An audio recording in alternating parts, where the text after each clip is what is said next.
Thousands are injured after the blast at a warehouse in Beirut. Demonstrators have been demanding political change. That's it for now. We'll have more in an hour. News Talk Weather. Thanks to the AA. For great value home insurance, go online to theaa.ie. Showers of rain will continue to move towards the north of the country later on this evening. They will then become heavy with the possibility of thunderstorms. And now you're up to date on News Talk.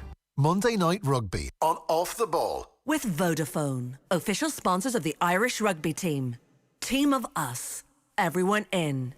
Now, always good to have on Ruaidhri O'Connor from the Irish Independent. Good evening. Hey Joe, how are you? Very well. Were you away for a few weeks? Yeah, got up to Meath Cavan border to discover the hidden heartlands, I think they're called. So refreshed and ready to go for the new season, or the old season, whatever it is. The hidden heartlands. Okay, I didn't realise that. Well, I mean, good, because this is it now. You're locked in for about 12 months straight. Yeah, I think the Lions series, if everything goes to plan, and there's a lot that could go wrong from here, the Lions series in South Africa finishes around this time next year. So it's going to be pretty relentless once it actually gets going. After five, it's from a famine to a feast. After 5 months of no rugby, it's going to be non-stop from here on in. So after that long without it, you're pretty happy to get back going again. I would think so. Stuart Lancaster was speaking today. He was, yeah. He was doing like ourselves. He was on a Teams call. So Leinster put him up today. We're starting to gear up towards Leinster Munster at the Aviva next Saturday week, and it's always good to talk to Stuart. He's one of the better communicators in the game. He's very clear about what he does, and always interesting to listen to him. So what was the gist? What's going on there? A bit of everything. I mean, he's one of these people who's not he's not afraid to take every topic on its merits. I listened to your interview with Leo Cullen, who's a far trickier interviewee. He sidesteps. He's a better sidestepper in interviews than he was as a player. I think the big headline that's out there at the moment is about his interest in taking on a Lions role. He spoke with Warren Gatland previously, not specifically about becoming a Lions coach, but I think Gatland will come back. Gatland's commitment to New Zealand will finish after the Chiefs had a pretty awful Super Rugby out to Aotearoa.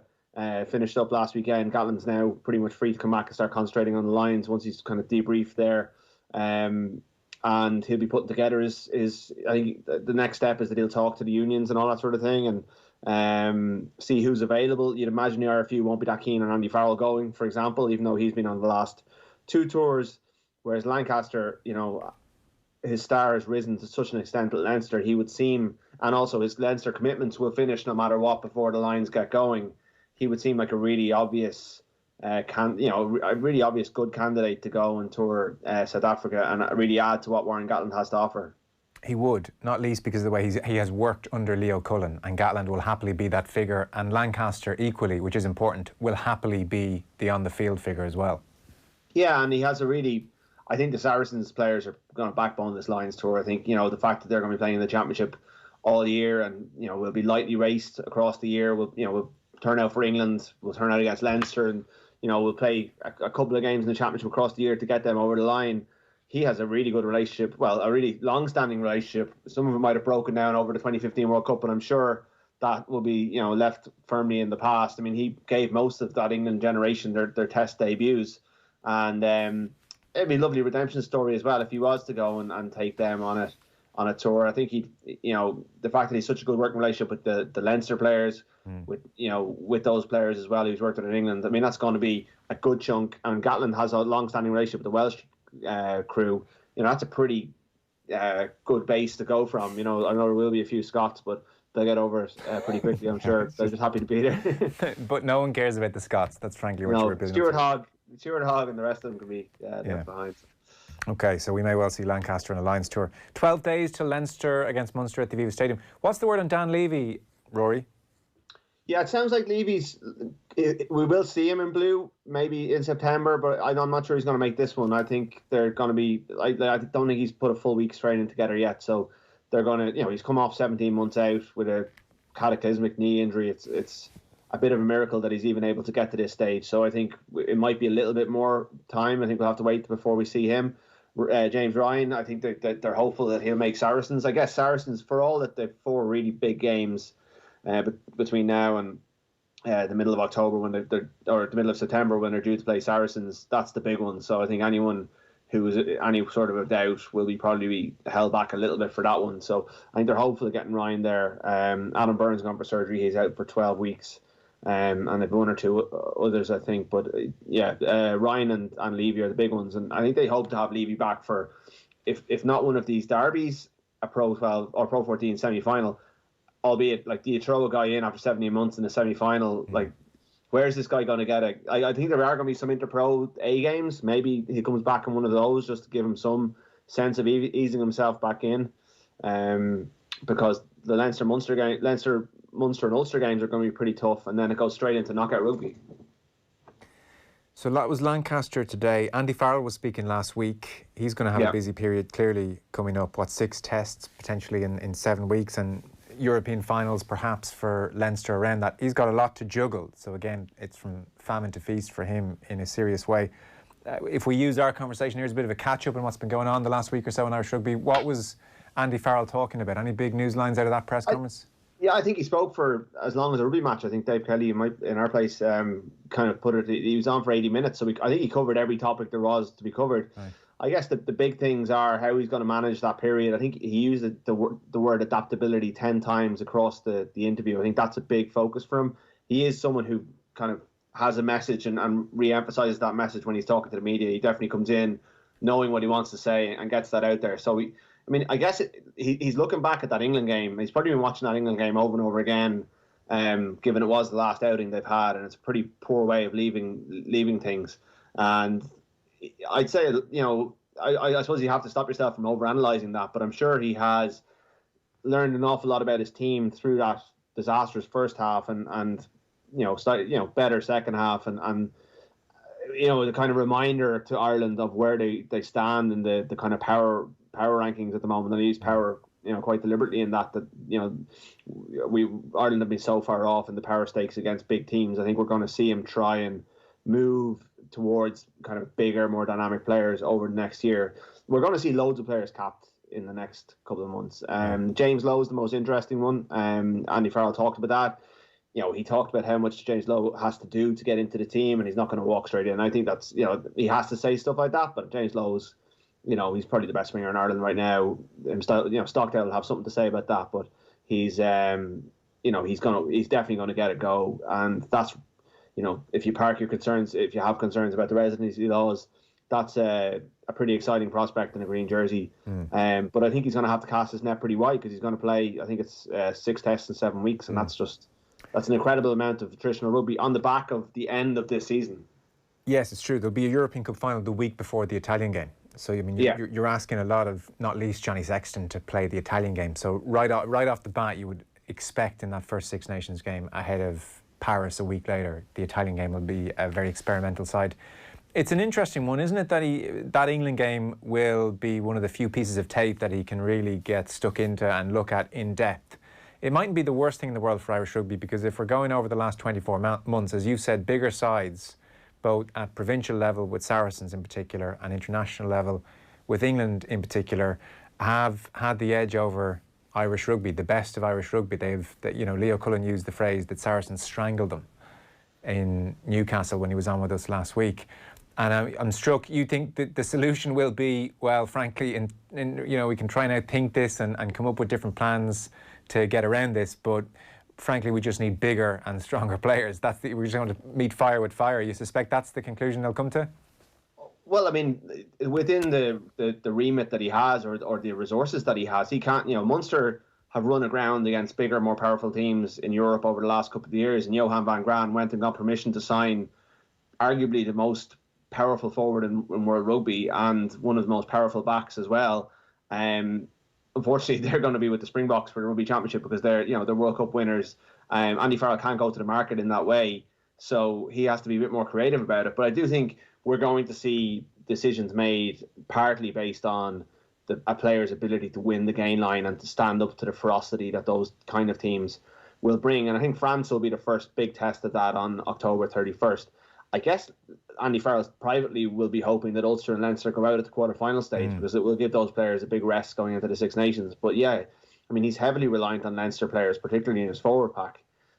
He could probably get away with resting a few of them against Italy, but at the same time, he won't be able to have them together for that period of time. We saw a few nods towards that kind of more powerful athletic player during the Six Nations, although he was very conservative. I think Ronan Kelleher, the Leinster hooker, will definitely be, moving much closer to starting at hooker. I think he's more in that mould. I think Caelan Doris, had he not been knocked out in those first few seconds, would have started in the back row with Stander. Levy, if he can get back, is that player. Like, Levy gives Ireland so much.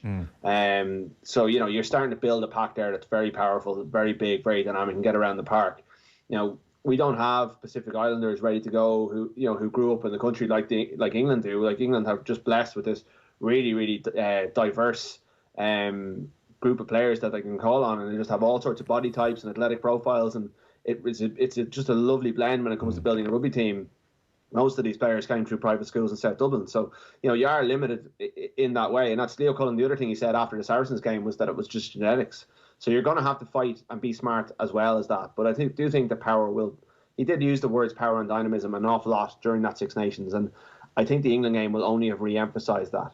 Yeah, and who are the beefier types that can come into the back line? Maybe Lowe is a very strong athlete. Chris Farrell jumps to mind, but I mean, there's no Manu Tuilagi hanging around waiting to get his chance, No, you're right, and I mean, Robbie Henshaw and Bundy Aki are not small men, and Gary Ringrose, if you take him out of the team, you lose an awful lot in terms of your attacking game. I think one thing that came up during lockdown, there was an audio clip went round of Ben Youngs was talking about playing against. I think it wasn't Ben Youngs. It was George Ford was talking about playing against Ireland. I could be wrong. One of those two. Yeah. And he said, we always know that everything goes through Sexton. So all we have to do when we're defending is we target Johnny Sexton. If we shut him down, we've gone a long way to shutting Ireland down. So what Ireland, I think, the other thing they need to discover, it can't just be brawn. It has to be another element of their attack. It has to be, say, a Joey Carberry coming from 15 and playing, or Gary Ringrose stepping in as that second number 10. And it's something that people have talked about for an awful long time. Yeah, Sexton's such a dominant figure in that back line, but Murray, they've worked together for an awful long time. But Sexton calls the shots in that back line. They're going to have to devise a way of kind of taking the decision-making pressure off him, and also just taking the defensive focus off him over the course of those 6 games in 7 weeks. Yeah, Johnny Wilkinson made a similar point during the Six Nations earlier this year. I mean, it's, be it Ford or Youngs, whoever said it, it's not the most egregiously unfair characterisation of that Irish team, is it? No, absolutely not. I'm pretty sure it was Ford, and you can hear it on ref mic actually, and I think this one of the things we'll hear an awful lot, depending on whether there's fake noise and that sort of thing. But you can hear what teams are shouting at all the time. When England play Ireland, they're shouting Sexton, I've got Sexton. You can just hear Maro Itoje all the time going about it. You put him in a Lions team with Owen Farrell, and suddenly New Zealand can target him, and there's the second player there. So whether it's a ball playing 12, Ireland don't really have that. It's not something that we've produced that well. Put Carberry at 15 if he can come back fit. Like, he's one of the big doubts at the start of the season. Suddenly you've got a player, but Munster look at him as a 10, and Ireland have done so far. So these are all things that Farrell, I'm sure, will have been playing with his. I met one of the backroom staff during lockdown. He was I just never want to see an England game again. So they've definitely done the analysis. They've definitely gone over, but frame by frame. So. Ireland go back to Twickenham, I think, in that they do, yeah. 8-team tournament. I mean, the last 3 games against England have been pretty disastrous. That's going to be quite interesting. Okay. I'm surprised backroom team member would stop and talk to you. Did they not run for cover, or suddenly they have to take an urgent phone call when you come bobbing up in the street, no? Gave a good look to see if anyone important was around, and hopefully it was during the 2K limits, and we were all safe. Right, okay.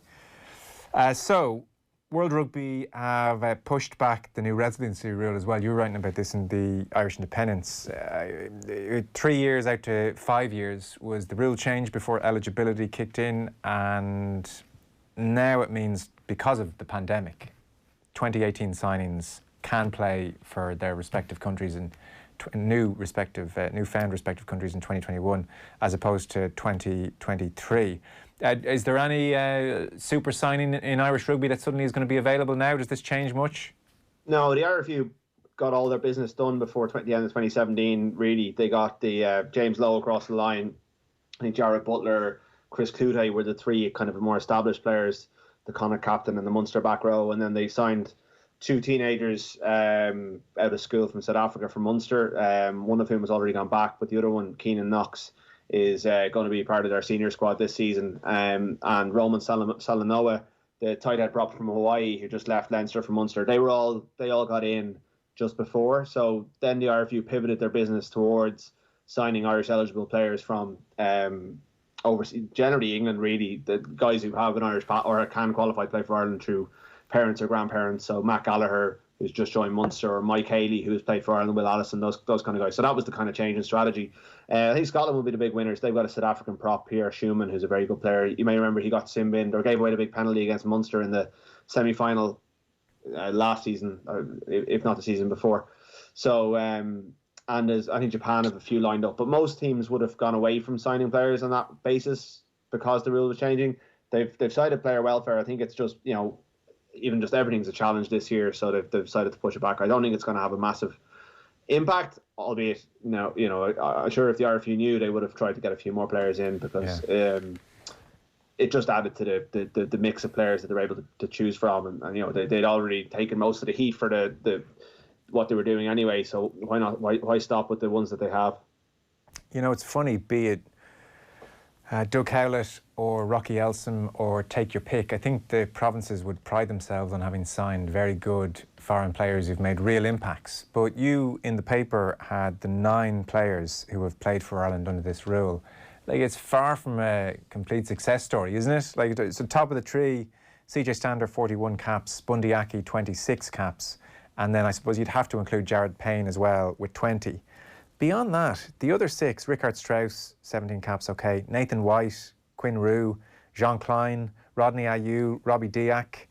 You wouldn't say it's kind of really been a great success. I wouldn't say we've got this policy perfected by any means over the years. No, it is a gamble. I mean, you're signing a player who's usually like 23, 24, because they had a go in their home country and haven't quite made it for whatever reason. They're usually a Super Rugby player. They come over, they got to wait 3 years. So they're usually 26, 27, 28 by the time they actually get capped. I think that Nathan White might have been 31 or 32 by the time he got around to it. And a lot of the times they're signed very strategically for a certain position. So the Joe Schmidt obviously saw, or even before him, they saw a problem with 120 kilo locks. So that's why they went and got Quinn Roux and Jean Klein. Roux didn't quite work out. He's had a couple of good games for Ireland, but he never really consistently got in. So Klein ended up at the World Cup. I think they wanted Roux to be that player. Stander has been a big success. I think Payne was 28 when he came over, so he was only ever going to get one World Cup cycle. Bundy will play. Bundy will get another 20 caps probably for Ireland. CJ will end up 60, 70 caps if he keeps going the way he's going. Again, Strauss was 25, I think, when he came over, so he was only ever going to get that many. And White was, there was very little tight head backup, so they had to get an experienced tight head from New Zealand in. So that was, a sign at the time. So no, it hasn't been universally successful. I remember, there's been a couple of flops. There's been players who stayed for 1 or 2 years and disappeared off to Japan. There's been, one guy, Danny Poolman, came over to play for Connacht at the same time, I think, as Stander and maybe Gerhard van den Heever. He ended up playing rugby for Seapoint in the AIL and I think still lives in Ireland. So from an integration point of view, it was great success, but he never went and achieved the international things. Whereas Strauss is back living in Bloemfontein now. Yeah. I think Nathan White's back working for Waikato, and Jared Payne is an Ulster coach. So it's and Robbie Diak owns a winery in South Africa, I think, or he's certainly back there anyway. So it is what it is. Those players were signed expressly with the idea that they come over and play for Ireland. Apart from, I think Diak might have been more of a kind of came over and worked his way through.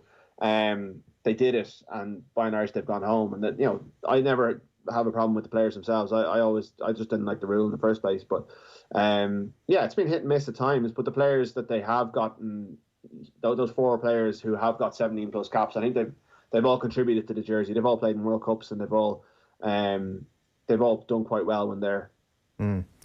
And Lowe will play 30, 40 times for Ireland and do. I think he'll really add to what Ireland have. Yeah, there's no reason he won't be a big success, even though ironically he called it a silly rule himself. You can see Ira a few heads and hands when he said that, but he did say that. Not that he won't avail of it. What age is he? Is he get 28, 29 territory? I think he's 28, yeah. He came very close to playing for the All Blacks a couple of years ago and has had a kind of really interesting injury journey. But yeah, I think I haven't got off the top of my head, but I think it's 27, 28. There is a text or two in. When James Lowe blows through one defender, hands off another and chips the fullback to score, the reservations about his plastic paddy status will be consigned to history. I suspect you're right. Mike says, how in God's name did the RFU allow Munster to sign those young players from South Africa? They should be made develop their own players. I think that's a fair enough point, isn't it? I mean, we signing schoolboys from South Africa to go through the academy, I don't really think that's the policy that we want. Well, no one gives out about Liverpool signing defenders from the Netherlands or England. If it was just to play for Munster and they were coming over to it's an open market. They're playing in the European Cup. They have a problem. They obviously have seen that they have a problem in these positions. They've gone and done it. The problem I have with it is that they're being developed to play for Ireland ultimately. Yes, Munster should have better, and I think they have improved and they are getting better at bringing at identifying talent. They've moved into different parts of the province. I've no real problem with Munster going to South Africa and signing young players. I don't like the fact that it's with the idea of them ultimately playing for Ireland. I think if they're South African, they should play. They shouldn't be prevented from playing for South Africa. Certainly, I think Leinster fans in particular have a bee in a bonnet about Munster's academy, but I mean they're producing such a surfeit of players themselves. They shouldn't really worry about it. Well, once due diligence is being done, like we've seen numerous reports of the culture over there when it comes to young players coming through, like that is a concern. It's a concern across the game, and anyway, look. I don't know enough about the individual situations. I'm sure they have done that. Just before we go, the Sunday Times yesterday, potentially a new job for Joe Schmidt, staying in Dublin? Yeah, the head of, is it the head of Director of Rugby or Director of Rugby and Development or something like that? Director of Rugby and High Performance, the Sunday Times had it yesterday. So it seems like working with referees effectively or overseeing that whole area. Yeah, it's a report in Sunday Times. It's a newly created position as far as I know, a kind of amalgamation of a couple of jobs that have come up. So Alain Roland, the former Irish international who was an international ref the World Cup final in 2011, I think, has left his role, and they are looking to fill that job. But also, there's another couple of jobs that they're looking to maybe merge together. And who better than Mr. Rugby? You know, like Schmidt. Whether it's challenging enough for him, I'm not sure, because he may want the cut and trust of coaching again and of having a team and of winning, because he was a winner, and I'm sure he remains a winner. He was driven towards that and having hands-on players. And I think the one thing he didn't like about international rugby was that didn't have the day-to-day involvement. But from a World Rugby point of view, to have someone like that thinking about the game, the laws of the game, how they're implemented, he used to submit these really lengthy, detailed referees reports after every Ireland game. That I'm not sure they ever did Ireland any favours, because I think he'd point out rules that laws that the referees didn't know themselves, and points of order, and whenever, like when Bundy Aki was sent off in the World Cup, I think they went after several kind of points of law and like real nitty gritty stuff. Okay. But he knows the game more than most other people, and he knows he'd be well able to ref games. So I think he would be a good person in that position, particularly for say an international coach who's frustrated, to ring him rather than a ref. And Schmidt would then understand their point of view and then be able to go to the refs and say, look, this is why this guy's annoyed. This is what I think you've done. Explain it to me. And there's a process there, and he kind of would bridge it. And I think we've seen how when he went from Leinster to Ireland, he was well able to wear the green jersey instead of the blue jersey. And I'm sure he would be well able to adapt and represent the referees as well. So I think he's perfect for that kind of role if that would sate his kind of competitive instincts, because he would lose that. Yeah, it'll be very interesting to see where he does pitch up next from a coaching point of view. Rory, we're out of time. Thanks so much. Great stuff. Cheers, Joe. Cheers. That's Ruaidhri O'Connor there from the Irish Independent. I should bring you up to date on the Europa League matches. Inter are 2-1 up against Bayer Leverkusen. Lukaku has just scored the second for Inter. Meanwhile, 26 minutes on the clock. Manchester United 0, Copenhagen 0. We're back in 1 sec. Monday Night Rugby on Off the Ball. With Vodafone, official sponsors of the Irish rugby team. Team of us. Everyone in. The Pat Kenny Show. On tomorrow's programme, we get all the latest COVID-19 developments from Australia, Italy and Germany. Larry Donnelly on how reasoned political analysis isn't present on US TV. And Robert Fisk explains why systemic corruption in Lebanon led to the Beirut explosion and how it won't be addressed anytime soon. The Pat Kenny Show. With Jaguar. Tomorrow morning from 9 with